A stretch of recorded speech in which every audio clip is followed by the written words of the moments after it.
1 जुलाई 2018 रोज़ की तरह सुबह को गुरुचरण जी मॉर्निंग वॉक के लिए अपने घर से निकलते हैं।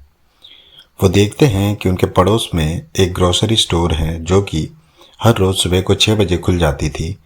उस दिन 6:30 बज चुके थे, लेकिन वो ग्रोसरी शॉप अभी भी बंद थी। उस ग्रोसरी शॉप का नाम था चंदावत ग्रोसरी शॉप, जो कि उनके ही बगल में रहने वाले चंदावत फैमिली की थी। चंदावत फैमिली का कोई न कोई सदस्य हर रोज़ उस सुबह को 6 बजे वो दुकान खोल देता था, लेकिन उस दिन 6:30 बज चुके थे, लेकिन अभी भी वो दुकान बंद थी। गुरुचरण जी हमेशा चंदावत फैमिली के किसी एक मेंबर को अपने साथ मॉर्निंग वॉक पे लेके जाते थे। उस दिन कोई दुकान में नहीं था, इसलिए वो उनके घर पे पहुंच जाते हैं। घर का गेट खुला था। उसके बाद वो अंदर जाते हैं और जैसे ही वो दरवाज़ा खोलते हैं तो दरवाज़ा अंदर का जो नज़ारा वो देखते हैं, उसको देखने के बाद वो चीख कर बाहर निकल आते हैं दौड़कर और लोगों को बुलाने लगते हैं। दरअसल उन्होंने जब वो दरवाज़ा खोला तो उन्होंने देखा कि चंदावत फैमिली के 11 मेंबर्स अपने घर के छत से लटके हुए थे। एक ही घर के 14 लोग अपने छत पे लटके हुए थे। ये देखकर उनकी हालत ख़राब हो गई और धीरे धीरे उस गली के सभी लोग उस घर में जमा हो गए। जी हाँ, ये घटना है दिल्ली के बुरारी के संत नगर के गली नंबर 4A की। हेलो दोस्तों, मेरा नाम अली है। आज की इस कहानी में मैं आपको बताऊंगा कि दिल्ली बुरारी में किस तरह एक पूरी की पूरी फैमिली एक ही रात में एक साथ इस दुनिया से चले गए, और वो भी एक रहस्यमय तरीके से। तो इस कहानी में बने रहिए इस कहानी की पूरी सच्चाई जानने के लिए। लोगों ने जब पुलिस को फ़ोन किया तो पुलिस वहां तुरंत पहुंची। पुलिस ने जब चंदावत फैमिली के दरवाजे को खोला और वो सब नज़ारा देखा तो पुलिस के भी होश उड़ गए। ऐसा मंजर पहले पुलिस वालों ने कभी नहीं देखा था, जहां एक ही घर के 11 लोग एक ही तरीके से अपने छत से लटक कर मर गए थे। यह सब मंजर देखकर पुलिस भी पहली बार घबरा गए। पुलिस को लगा कि ये एक ब्रूटल मर्डर केस है, लेकिन उस घर में कहीं भी फोर्स एंट्री का कोई निशान नहीं था। सभी मेंबर्स के पाँव और हाथ वायर से पीछे बांधे हुए थे। उनकी आंखों में पट्टी थी। 10 लोग एक ही हॉल में लटके हुए थे और उस घर की सबसे बुजुर्ग महिला नारायणी देवी पास के एक रूम में पड़ी हुई थी। ऐसा मंजर पुलिस ने कभी नहीं देखा था। पुलिस वालों को ये केस बहुत ही मिस्टीरियस लगा, क्योंकि ना कोई फोर्स एंट्री थी और ना ही कुछ ऐसा उन्होंने देखा जहां कहीं भी ऐसा हो कि किसी पूरी फैमिली एक साथ आत्महत्या कर ले। इस कहानी को और अच्छे से समझने के लिए हमें थोड़ा पीछे जाना पड़ेगा। जी हाँ, चंदावत फैमिली ओरिजिनली राजस्थान से बिलोंग करती थी, लेकिन साल 1999 में नारायणी देवी अपने हस्बैंड और बच्चों के साथ दिल्ली शिफ्ट हो जाती है बिजनेस करने के लिए। यहाँ आने के बाद चंदावत फैमिली अपने बिजनेस को यहाँ पे सेटअप करते हैं और 2 स्टोर्स खोलते हैं। उनमें से एक प्लाईवुड का दुकान था जिसका नाम था चंदावत प्लाईवुड स्टोर, और एक ग्रोसरी स्टोर था जिसका नाम था चंदावत ग्रोसरी स्टोर। नारायणी देवी, जो कि अभी इस फैमिली की सबसे प्रमुख महिला थी, उनके 2 बेटे थे, भुवनेश और ललित। नारायणी देवी के हस्बैंड 2007 में गुजर गए थे। उन्हें दिल की बीमारी थी। उनके गुजरने के बाद उस फैमिली में काफ़ी दुख का माहौल था। नारायणी देवी की एक और बेटी थी जिसका नाम था प्रतिभा। नारायणी देवी के दोनों बेटे भुवनेश और ललित दोनों ही अपने पिता से बहुत ज़्यादा प्यार करते थे, और उनके गुजरने के बाद वो दोनों मेंटली थोड़ा डिस्टर्ब हो गए थे। लेकिन अपने पिता के जाने के बाद दोनों बेटे उस फैमिली को अच्छी तरीके से देख रहे थे और बिजनेस को अच्छी तरीके से संभाल रहे थे। तभी एक बार एक घटना घटी जिसमें ललित एक छोटे से एक्सीडेंट से गुजरे। उसके बाद ललित की मानसिक स्थिति थोड़ी सी बिगड़ गई। वो थोड़ा रूखे रूखे रहने लगे, लोगों से कम बोलने लगे। उसके बाद 2007 में जब उनके पिता गुजरे, उसके बाद उनके घर पे 10 दिन का एक रिचुअल प्रोग्राम रखा गया। उस प्रोग्राम के दौरान जब 7-8 दिन गुजर गए तो अचानक से एक दिन जब यज्ञ चल रहा था तो जो छोटे बेटे थे ललित, वो अचानक से खड़े हो जाते हैं और ज़ोर ज़ोर से ओम का जाप करने लगते हैं, जैसा कि उनके पिता किया करते थे। पहले लोगों को ये एबनॉर्मल लगा, बाद में लोगों को लगा कि कहीं ना कहीं उनके अंदर उनके पिता का आत्मा आ गया है। और ललित कहीं ना कहीं ये मानने लगे कि उनके पिता उनके अंदर आ जाते हैं और वो उनसे बातें करते हैं। ललित जो थोड़ा बहुत इन सब चीज़ों में विश्वास करते थे, ललित को लाइफ आफ्टर डेथ और आत्मा ये सब चीज़ों पे बहुत विश्वास था। उन्होंने धीरे धीरे अपने पूरे फैमिली मेम्बर्स को यकीन दिलाया और उनको भी यही महसूस होता था कि उनके पिताजी उनके सपने में आते हैं, उनसे बातें करते हैं। इसके बाद, इस दौर के बाद ऐसा हुआ कि वो लोग हर रोज़ रात को उनके घर पे कीर्तन हुआ करता था। लोगों से वो कहा करते थे कि पिताजी के आने का वक्त हो गया है। मतलब उन्हें लगता था कि सच में उनके पिता हर रोज़ 9 बजे या 9:30 बजे उनके ललित के अंदर आते हैं और उनके थ्रू वो बाकी फैमिली मेम्बर्स से बात करते हैं।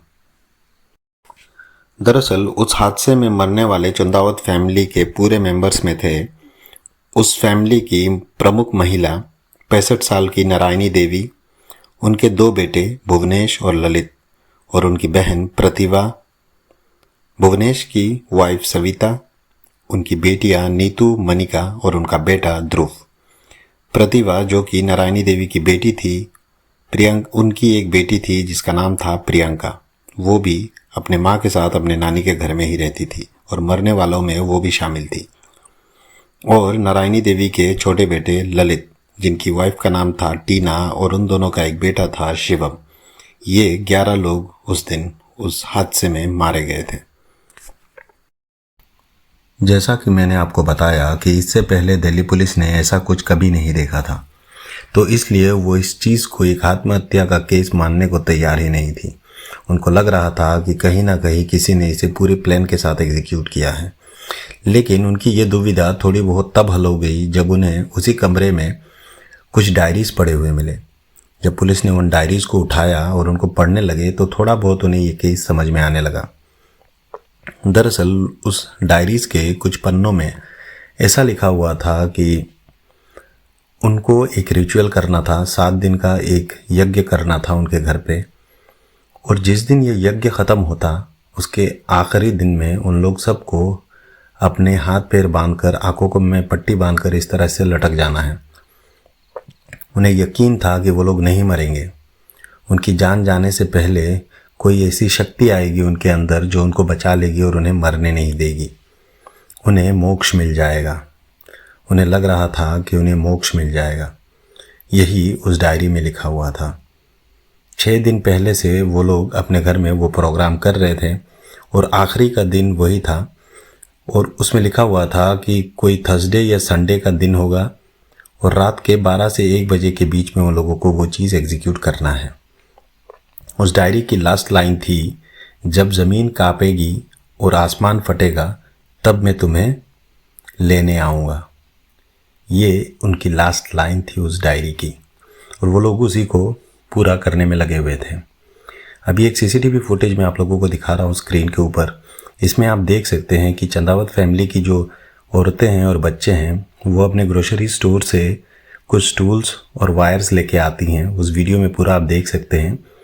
तो ये देखने के बाद पुलिस को ये पूरा श्योर हो गया कि ये कोई प्लान मर्डर नहीं है, ये आत्महत्या का केस है, कि वो लोग खुद वो टूल्स और वायर्स खुद लेके आए थे अपने शॉप से और एक दूसरे को उन लोगों ने बांधा और एक दूसरे को उन्हीं टूल्स पे वो खड़े होकर वहाँ पे वो लोग लटक गए।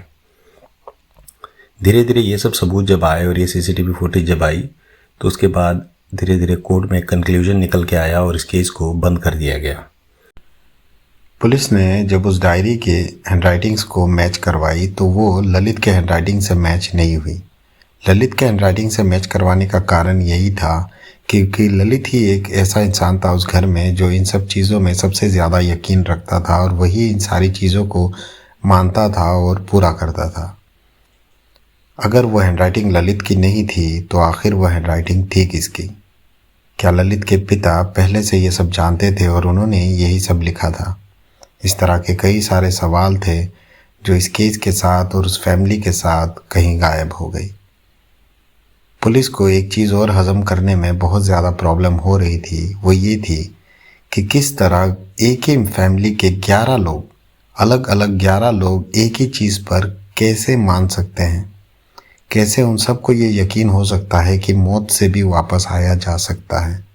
क्या एक भी इंसान को ऐसा नहीं लगा कि ये हमें नहीं करना चाहिए? कैसे 11 के 11 फैमिली मेंबर्स इस चीज़ में राज़ी हो गए।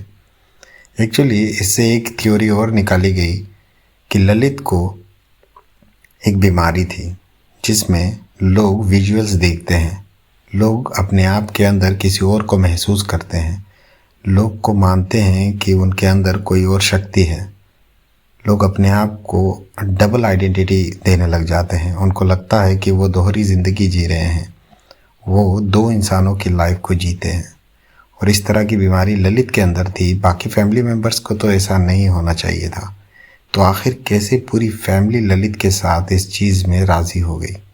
पुलिस का कहीं ना कहीं ये भी मानना है कि धीरे धीरे ललित की इस बीमारी ने पूरे फैमिली मेम्बर्स के दिमाग में भी असर कर दिया था और धीरे धीरे वो लोग भी पेशेंट को फॉलो करने लग गए थे। और इस तरह की बहुत सारी थ्योरीज पुलिस ने बनाई, क्योंकि इस केस में सिर्फ थ्योरीज ही काम आ सकती है, क्योंकि उस फैमिली का कोई भी एक भी इंसान नहीं बचा था जिससे पुलिस पूछताछ कर सकती थी। इस केस में इसी तरह के कई सारे मिस्टीरियस सवाल उस फैमिली के साथ ख़त्म हो गई। आखिर क्या हुआ था उस रात उस फैमिली में? आखिर उस फैमिली ने किस तरह से अपने आप को बांधा होगा, एक दूसरे को उन्होंने बांधा और किस तरह खुद के गले में ही फांसी लगाकर कैसे अपने ही घर में वो लोग लटक गए होंगे, किस तरह एक दूसरे को उन्होंने बांधा होगा और किस तरह वो एक दूसरे को इस तरह से लटकने के लिए छोड़ सकते हैं। इस केस की पूरी सच्चाई शायद हमें कभी पता ना चले। क्या लगता है इस कहानी में और कोई एंगल हो सकता है, या जो पुलिस को लगा वही एंगल आखिरी एंगल है? अगर आप लोगों को कुछ मुझे बताना हो तो आप कमेंट्स में ज़रूर बताइए। और आपको इस तरह की कहानीज़ देखनी पसंद है तो इस चैनल को सब्सक्राइब करें। स्क्रीन पे आए हुए वीडियोस पे क्लिक करके आप इसी तरह की और भी कहानियाँ देख सकते हैं। आप लोगों से मिलता हूँ फिर किसी वीडियो में किसी और सच्ची घटना के साथ। तब तक के लिए जय हिंद, जय भारत।